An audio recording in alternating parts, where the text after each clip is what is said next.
रौद्रगढ़ राज्य में हर दिन की तरह ही आज का दिन भी एकदम कुशल मंगल से बीत रहा था कि तभी लाखन वहां आ धमकता है।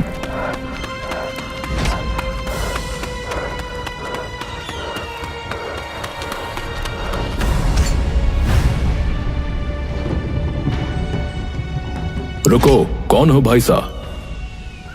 अरे भाई जाने दो। 10 कदम पीछे। देखिए मेरी बात समझिए, मेरा राजा रणावत सिंह से मिलना बहुत आवश्यक है। लाखन दरख्वास्त करने के लिए थोड़ा आगे झुकता है कि तभी दोनों सिपाही उसकी गर्दन पर अपना भाला रख देते हैं। आखिरी बार कहता हूँ, 10 कदम पीछे जाओ, नहीं तो अगली बार ये भाला तुम्हारी छाती में होगा। लाखन डर के मारे पीछे हो जाता है। देखिए मैं कोई खतरा लेकर नहीं आया हूँ, बल्कि महाराज को बस खतरे से बचाने आया हूँ। क्या बोले जा रहे हो? महाराज को भला किस चीज का खतरा? इतने रक्षा बलों की निगरानी में भला कौन सा भय? देखिए आप मेरी बात मानिए कि उनकी जान को खतरा है। आप समझ क्यों नहीं रहे? पर तुम्हें कैसे पता कि उनकी जान को भय है? अपनी स्वप्नवाणी की वजह से।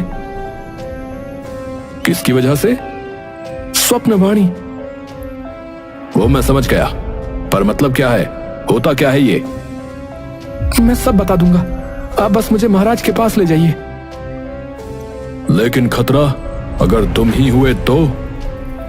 देखिए आप भले ही मुझे निर्वस्त्र कर लीजिए, मेरे हाथ पैरों में बेड़ियां डाल दीजिए, परंतु मुझे बस एक बार महाराज से मिलने दीजिए।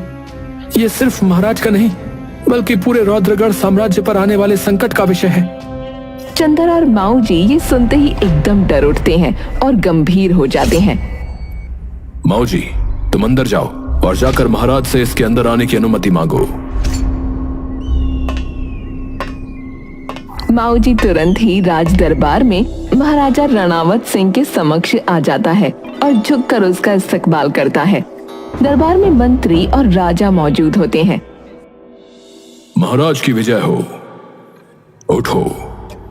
धन्यवाद महाराज। इतने चिंतित क्यों प्रतीत होते हो?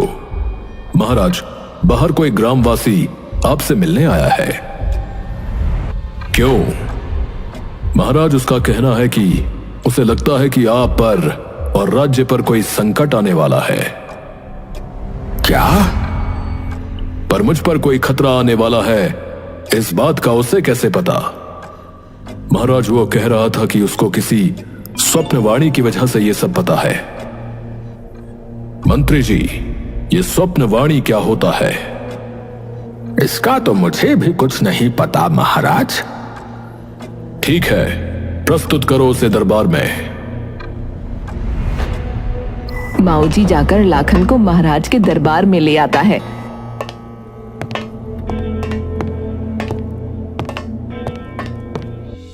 महाराज की विजय हो। उठो, बताओ क्या कहने आए थे? महाराज, आप पर और पूरे रौद्रगढ़ राज्य पर एक बहुत ही बड़ा संकट आने वाला है। कैसा संकट? विस्तार से बताओ। महाराज, भालगढ़ के राजा वी श्रवण अपनी सेना के साथ हमारे राज्य पर कुछ ही दिनों में एक गुप्त आक्रमण करने वाले हैं। मंत्री जी। जी महाराज। ये हमारा कोई गुप्तचर तो नहीं लगता? नहीं महाराज, हमारा कोई गुप्तचर भालगढ़ में तो नहीं है। तो तुम्हें कैसे पता कि हमारे राज्य पे आक्रमण होने वाला है? मेरी स्वप्नवाणी से महाराज। सुना है हमने, पर यह है क्या? महाराज, मेरे अंदर एक बहुत ही अद्भुत शक्ति है कि जब भी मैं कोई सपना देखता हूं तो भविष्य काल में वो अवश्य सच होता है। और अब की बार मुझे यही स्वप्न आया है कि हमारे राज्य पर राजा वी श्रवण हमला करके इस पूरे राज्य पर कब्जा कर लेंगे और आपको मृत्यु के घाट उतार देंगे। अच्छा, तो भाई हमारा जीवन संकट में है और ये पूरा गांव भी संकट में है। जी महाराज। और मैं इसीलिए मान लूं क्योंकि तुम्हें स्वप्न आया था? महाराज, मेरे स्वप्न हमेशा सत्य होते हैं। पर हम ये कैसे माने? नाम क्या है तुम्हारा? लाखन महाराज।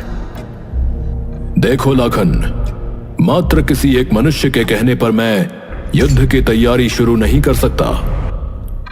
मैं ये जानता हूं महाराज, तभी तो मुझे आप अनुमति दीजिए कि मैं आपको पूरे स्वप्न के विषय में विस्तार से बता सकूं। कौन सा स्वप्न? सबसे पहले जो मैंने स्वप्न देखा वो ये था कि आज रात को महारानी के भोजन में कोई विष मिलाने वाला है।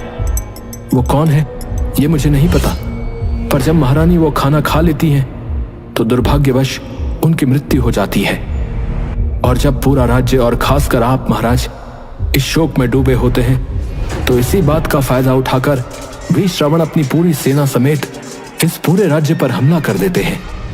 मैंने देखा महाराज कि उस हमले से राज्य के सभी गांव आग में झुलस रहे हैं और अंत में मैंने बस ये देखा कि वीर श्रवण आपको बंदी बनाकर ले जा रहा है। ये था मेरा पूरा स्वप्न महाराज। तो फिर यह कैसे पता लगेगा कि तुम सत्य हो या झूठे? और कोई महारानी के भोजन में विष क्यों मिलाएगा? ये तो मुझे ज्ञात नहीं है महाराज। पर मेरे पास इसका एक उपाय है महाराज। आज जो भोजन रानी सा के पास आएगा उसे लेकर हम राजवैद्य के पास जाएंगे। उनके पास ऐसी चीजों का पता लगाने के कई नुस्खे होते हैं। ठीक है, तो फिर आज दिन ढलते ही महारानी के लिए जो भोजन बनेगा उसे यहां लाया जाए और राजवैद्य को भी दरबार में प्रस्तुत किया जाए। अवश्य महाराज। दिन ढलते ही महारानी की भोजन की थाली और राजवैद्य दोनों को दरबार में पेश किया जाता है। महाराज की विजय हो। उठिए राज्यवैद्य जी, हमें आपकी सहायता चाहिए। जैसा आप कहें महाराज। चंदर,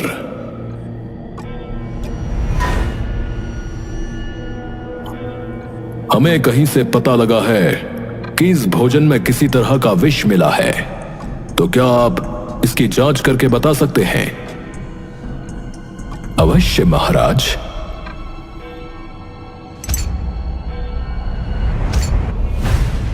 महाराज, ये बात एकदम सत्य है। इस भोजन में विष था। शायद चावलों में और सब्जी में नील विष डाला गया है, जिसकी हल्की सी मात्रा से किसी को भी दिल का दौरा पड़ सकता है और उसकी मृत्यु हो सकती है।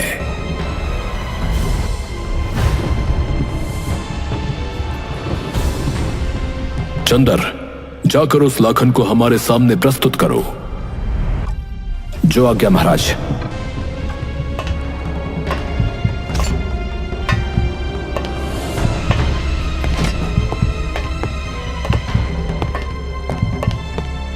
महाराज की विजय हो। लाखन, तुमने आज हमारी धर्म पत्नी को बचाया है, तो बताओ बदले में हम तुम्हें क्या इनाम दें? महाराज, मैं तो बस आपके कुशल मंगल के लिए यहां पर आया था, परंतु इस वक्त मेरे घर परिवार की हालत बहुत बुरी है महाराज। घर में लेश मात्र भी धन नहीं है, तो आप हमें अगर अपने महल में ही कोई कार्य सौंप दें तो आपकी बहुत कृपा होगी महाराज। ठीक है, तो आज से तुम महल के मुख्य द्वार पर हमारे पहरेदार रहोगे। आपका बहुत बहुत धन्यवाद महाराज। आपका बहुत बहुत धन्यवाद। महाराज की सदा विजय हो। अब हमें यह बताओ लाखन कि हमला कब और कहां होगा?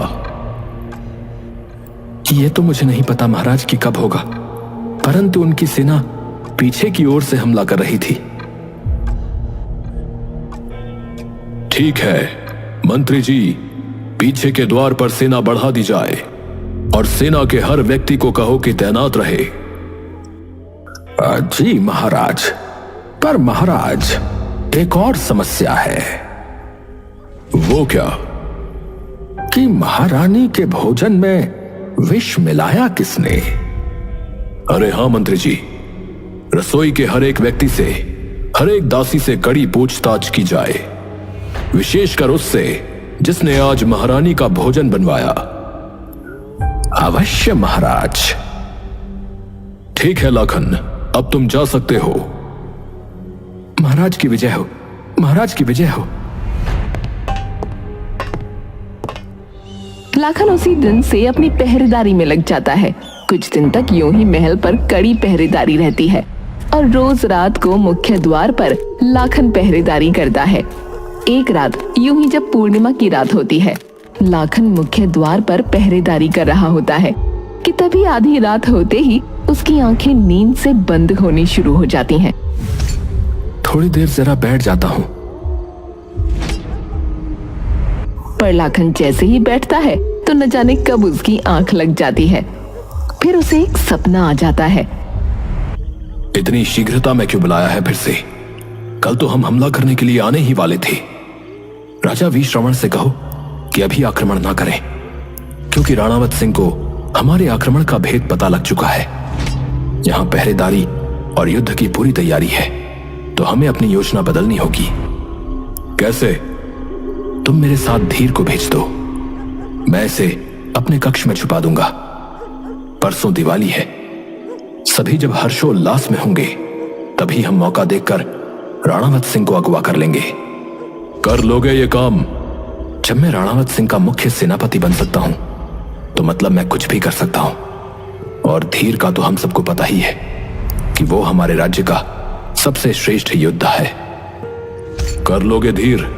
मौका दीजिए बस, और राणावत सिंह को फिर देखो मैं कैसे हमारे महाराज के घुटनों पर लाके डालता हूं। तभी लाखन की नींद खुल जाती है। हे राम, राज्य का मुख्य सेनापति ही धोखेबाज है। परसों दिवाली मतलब कल तक वो भालगढ़ का योद्धा महल में आकर छुप चुका होगा। अगले दिन राज दरबार में जब पूरी सभा मौजूद होती है, जहां राज्य का मुख्य सेनापति वीरेंद्र भी मौजूद है, तभी दौड़ता हुआ लाखन वहां आता है। महाराज, महाराज। अरे अरे लाखन, क्या हुआ? इतनी शीघ्रता में क्यों आ रहे हो? महाराज, आप पर कल आक्रमण होने वाला है। आपको अगवा कर भालगढ़ ले जाने की साजिश रची जा रही है, क्योंकि वीर श्रवण को पता चल चुका है कि हमने उसके गुप्त आक्रमण के लिए तैयारी कर ली है।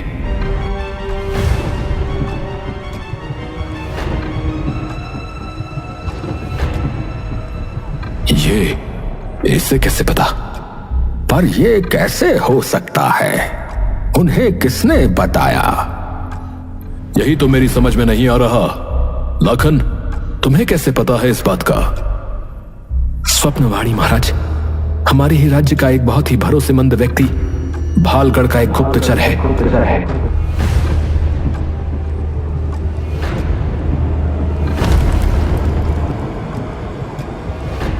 कौन है वो जिसने रौद्रगढ़ राज्य की पीठ में छुरा घोंपा है?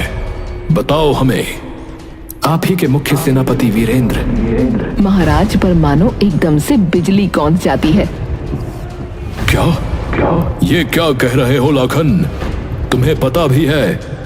ये एकदम झूठ बोल रहा है महाराज। मैं तो आपका मुख्य सेनापति हूं। भला मैं आपको कोई नुकसान क्यों पहुंचाऊंगा भला? अगर आपको मेरी बातों पर भरोसा ना हो तो आप इनके कक्ष में देखिए महाराज।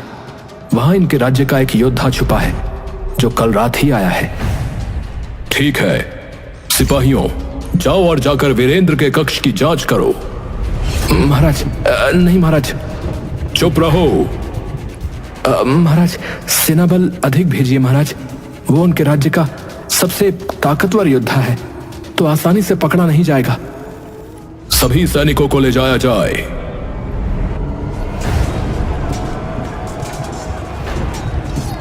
सभी सैनिक जाकर धीर को पकड़ लाते हैं और कैद कर देते हैं। इस राज्य की पीठ में खंजर घोंपने का दंड मात्र मृत्यु है। वीरेंद्र, हम रौद्रगढ़ के महाराज अंबर सिंह के पुत्र राणावत सिंह तुम्हें मृत्यु दंड देते हैं। सिपाहियों, इसे बाहर ले जाओ और इसका सर धड़ से अलग कर दो। अवश्य इसी ने विष मिलाया था महारानी के भोजन में, ताकि हमारा ध्यान हट जाए और ये गुप्त आक्रमण कर सके। लाखन, तुम मेरे ब्रह्मास्त्र हो। एक बार पुनः तुमने हमें बचा लिया।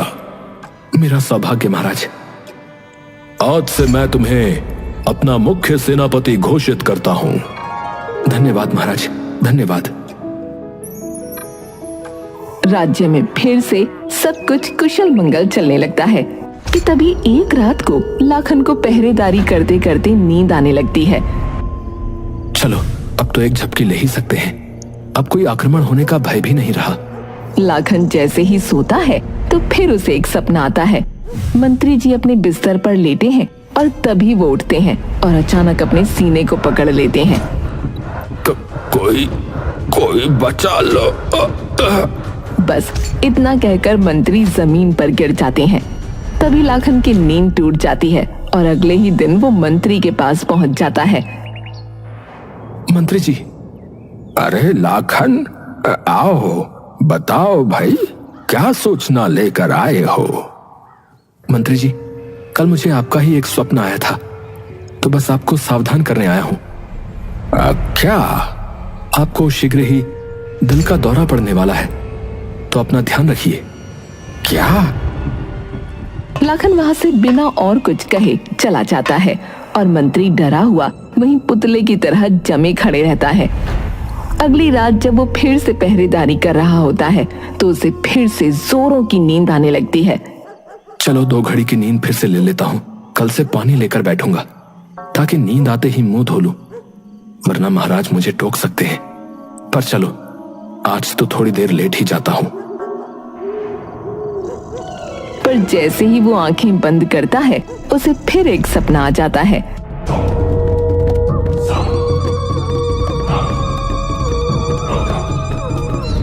चाहते क्या हो? कबीले का एक इंसान बोल पड़ता है। तुम्हें खाना। क्या? तभी राणा कबीले के सभी लोग उसके चारों ओर घूमने लगते हैं और उन्हें ऊपर से नीचे तक देखने लगते हैं। तभी उनमें से एक इंसान को दिखता है कि उनकी गर्दन पर एक निशान बना है। रुको, इसकी गर्दन पर ये निशान देखो। ये निशान तो सोमाली गांव के लोगों के गर्दन पर गुदा रहता है। मतलब आप हमारे कुल देवता के गांव से ही हैं। क्षमा कीजिएगा। रस्सी खोलो। कबीले वाले उनकी रस्सी खोल देते हैं। क्षमा कीजिएगा, हमें पता नहीं था। आप जा सकते हैं।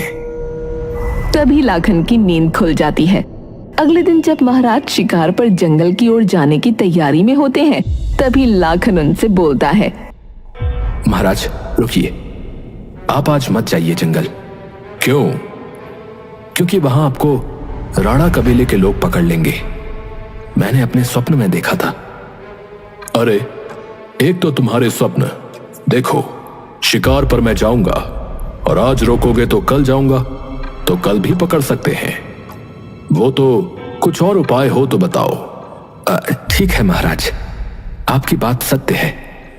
आप बस एक काम कीजिए महाराज, आप अपनी गर्दन पर एक निशान गुदवा लीजिए। ये बहुत जिद्दी है। अभी अच्छा होगा कि मैं इसकी बात मान लूं। ठीक है, ठीक है। महाराज अपनी गर्दन पर वो निशान गुदवा कर शिकार पर निकल आते हैं। थोड़ी ही देर बाद जब महाराज की वापसी होती है तो वो लाखन को अपने दरबार में बुलाते हैं।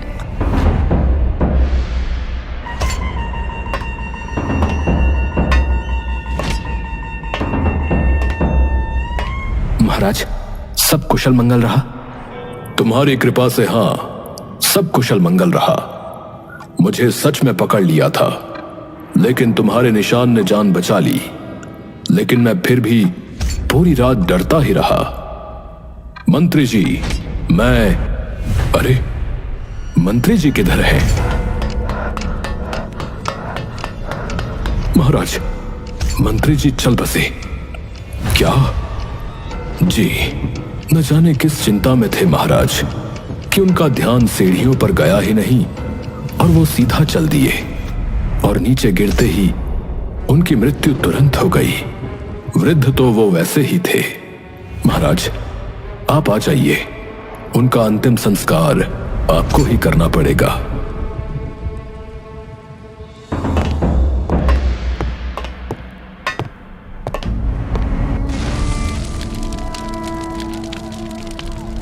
पर वो किस चिंता में थे, वो तो मुझे ज्ञात नहीं महाराज। वो महाराज, मैंने उनका एक स्वप्न देखा था कि उन्हें दिल का दौरा पड़ने वाला है, तो मैंने उन्हें बता दिया, तो वो शायद उसी चिंता में थे। माओ जी, लाखन को एक संदूक भर के सोने की मोहरें और कुछ हीरे जवाहरात दे दो। आपका बहुत बहुत धन्यवाद महाराज। मेरी धर्म पत्नी प्रसन्न हो जाएगी। हाँ, इससे तुम्हारा जीवन भर का निर्वहन हो जाएगा। परंतु अगर फिर भी कम पड़ जाए तो आकर मांग लेना। आकर मतलब महाराज? मैं तुम्हें तुम्हारे सभी कर्तव्यों से निष्कासित कर रहा हूं। तुमने बहुत बड़ी विपदा से न केवल मुझे बल्कि पूरे साम्राज्य को भी बचाया है, और वो भी कई बार। परंतु हम अब मात्र इसी भय में रह रहकर डर रहे हैं। आज जब हमारे पिता समान मंत्री जी का संस्कार हुआ तो हमें इस बात का आभास हुआ कि मृत्यु तो सबकी एक दिन निश्चित है। तो इस भय के साथ जीने का क्या फायदा? उन्हें ही देखो, वो मृत्यु से इतना डर गए कि उसके आगे उन्हें कुछ नहीं दिखा। कोई व्यक्ति मृत्यु से कब तक घबराए? वो तो आएगी ही। तो इसलिए हमने ये निर्णय लिया है, हमें आपसे कोई घृणा नहीं, बस हमें अब चैन से जीना है, बिना इस चिंता के कि कल क्या होगा। जी महाराज, मैं समझ गया। चलता हूं महाराज, आज्ञा दीजिए।